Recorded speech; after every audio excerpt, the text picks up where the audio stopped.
All right, we're going to test the muscles in the hand. We're going to start out with the muscles in the thumb. The first one we'll test is adductor pollicis. Adductor pollicis adducts the thumb at the carpometacarpal joint. So adduction, when we look at the thumb, abduction is away this way, and adduction is towards the palm this way. All right, and then when we have flexion extension, we'll do flexion is this way and extension is this way. So it's a little bit more confusing as opposed to the fingers. So with adductor pollicis, you want to stabilize the hand. The muscle is in the thenar eminence, and what you'll do is you'll place your finger underneath the proximal phalanx, and then you'll have the patient pull in towards their hand or pull down and resist that. Hold. Good. The next muscle is the abductor pollicis brevis, which is in the thenar eminence, and again this will abduct the thumb, especially at the carpometacarpal and metacarpal phalangeal joint. So you position the patient in abduction and resist abduction at the proximal phalanx. So you'd resist here and have them hold, hold, hold. Good. All right, and then the last one is the abductor pollicis longus. This does abduction and slight extension, so abduction and slight extension at the carpometacarpal joint. So again, stabilizing the hand, you position the patient in position of abduction with slight extension, and then you resist at the first metacarpal. So you move your resistance here and have them hold, hold, hold.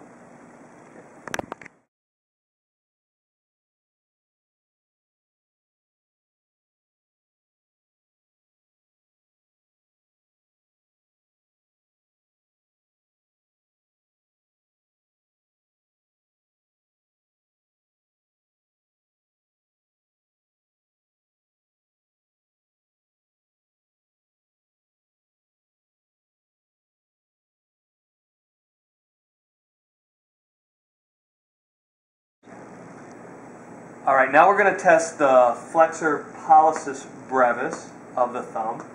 So remember we talked about flexion, so flexion is this way, all right? So flexion at the carpometacarpal joint would be this way, at the metacarpal phalangeal joint would be this way, and then at the IP would be this way.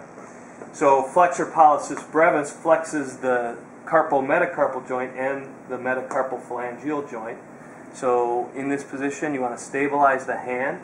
You want to position the patient into flexion, slight flexion, and you want the IP joint to be held straight. And then you're going to resist at the proximal phalanx. So go ahead and come down that way. Keep that one straight. Good. And you're going to resist right here. So hold, hold. Good. And relax. Then the flexor pollicis longus muscle flexes the IP joint, so it just flexes at the IP joint primarily. So again, what you want to do is you want to stabilize. This time you can stabilize at the carpometacarpal joint, have them flex their IP joint, and then resist flexion. Hold. Wow, that is a strong flexor pollicis longus. Now we'll look at the extensor. So we have extensor pollicis brevis and extensor pollicis longus. So we did flexion, so remember this would be extension. So with the extensor pollicis brevis, you want to extend, it extends the MCP joint, all right, so the metacarpal phalangeal joint, it extends. So you put them into that extended position, resist extension at the metacarpal phalangeal joint, so just at the proximal phalanx, have them hold. Good. And then the extensor pollicis longus will extend the IP joint. So you don't want to have them into hyperextension. You can just have them hold into extension. All right. You can stabilize at the MCP joint and then have them extend, hold, hold. Good.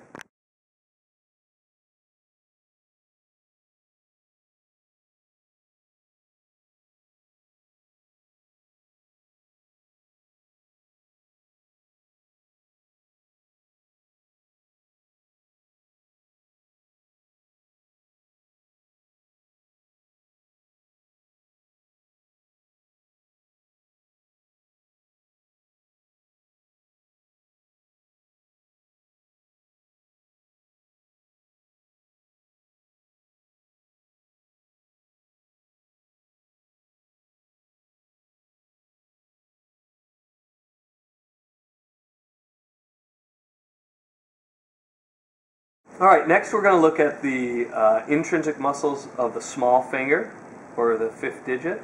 The first muscle we'll be testing is the abductor, abductor digiti minimi, so it abducts the small finger. What you want to do is stabilize the hand.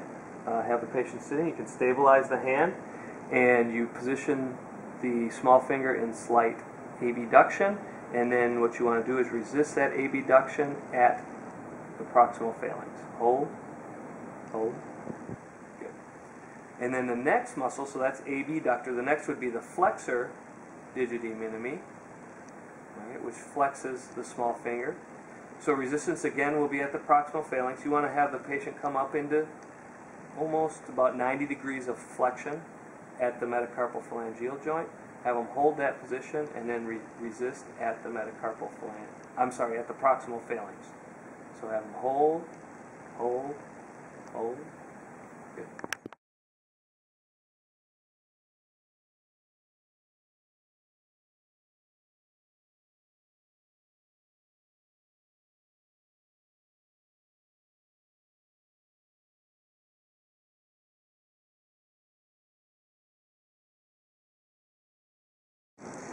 Now we're going to test the intrinsic muscles in the hand, the dorsal and the palmar interossei, which run between the metacarpals.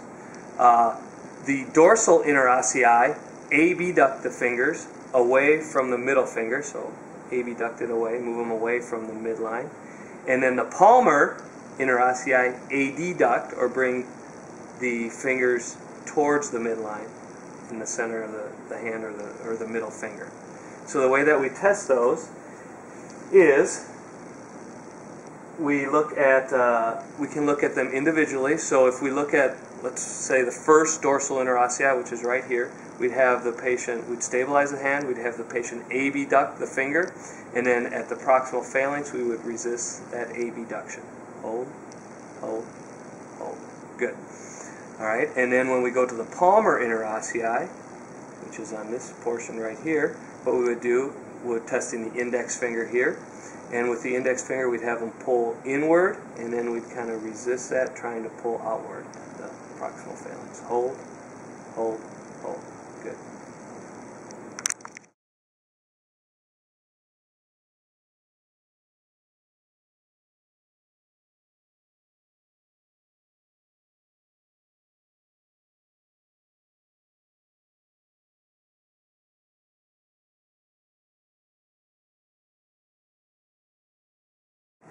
Now we're going to look at the extensor muscles for the fingers. So the muscle bellies themselves are in the forearm, and the muscles are the extensor indices, which extends the index finger, the extensor digitorum, which extends all the fingers together, and then the extensor digiti minimi. So you have the supported position, you can stabilize at the wrist, and then what you want the patient to do is, with their fingers flexed, okay, extend at the metacarpal phalangeal joint, and then you can test extensor indices by resisting there. All right, extensor digitorum, you can resist the index, middle, and ring finger, and then extensor digiti minimi, you can resist the small finger. Whoa.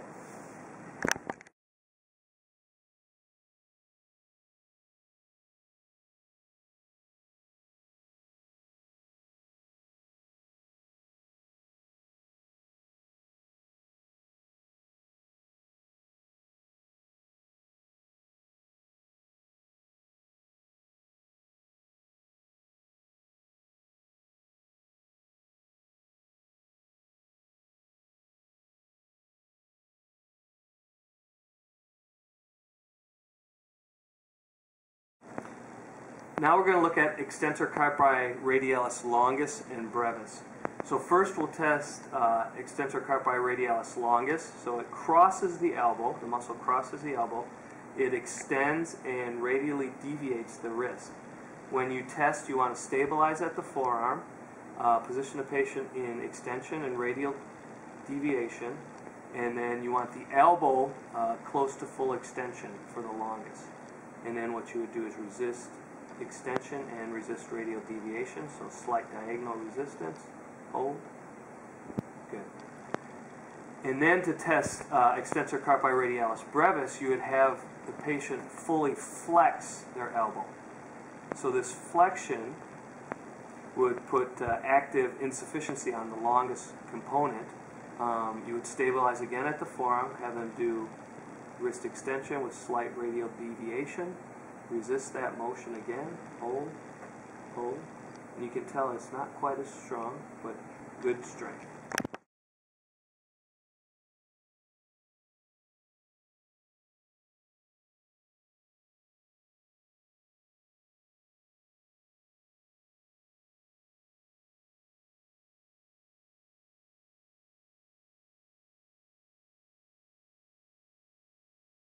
All right, next we'll look at extensor carpi ulnaris, which extends and ulnarly deviates the wrist. To test this muscle, you want the elbow in approximately 45 degrees of flexion. You'd position the wrist in extension with slight ulnar deviation. You'd give resistance against extension and ulnar deviation at the fifth metacarpal, stabilizing at the forearm. So you'd have the patient hold, hold. You see the muscles bulge out? Very good.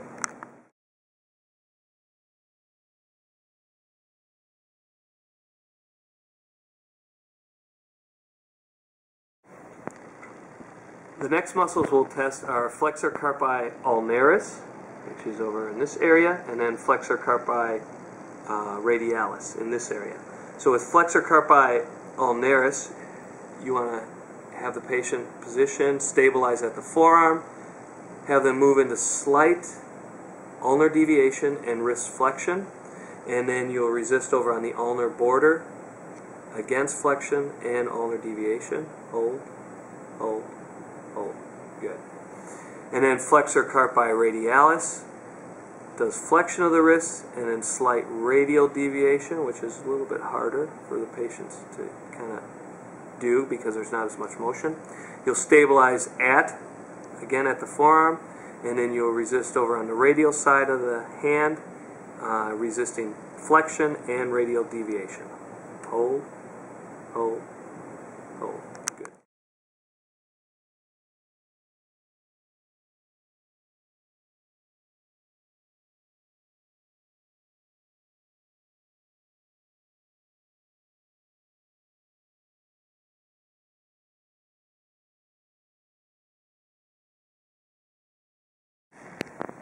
Next, we're going to test the flexor digitorum superficialis and flexor digitorum profundus.